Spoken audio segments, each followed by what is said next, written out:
everybody. Man, it's early. It is, it's 6:59. We're going to head to work. Let's see what the day has in store for us. Stay with me. It's going to be a good one. And it's cold out. And everything's frozen. The windows are frozen. I can't see anything. And we're trying to get them windows defrosted up. We'll get them. What we got here? Oh, that's nice. 7 o'clock in the morning. Well, that's the first cool thing for the day. Wow. Crazy, man. That car is totaled. It's that. Heading to work and look what they're playing. Okay. Just getting to work. Get the old bag out of the car. My neighbor Greg cleaning the carpets this morning.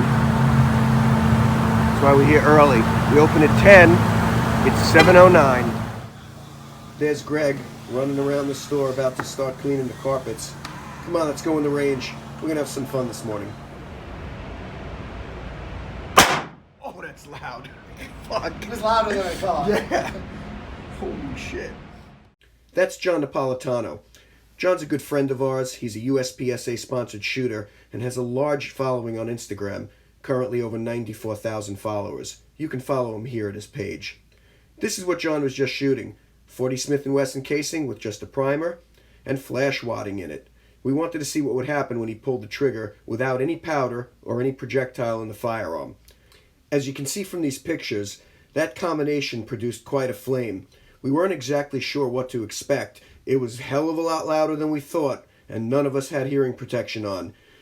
You can see that the wadding is starting to come out of the gun and shows you how much power a primer really has. There's the wadding on the right side as it exits the firearm. And to think, I haven't even started my day yet. What do you do before work? Let us know in the comments below. Until next time, Skeeter out.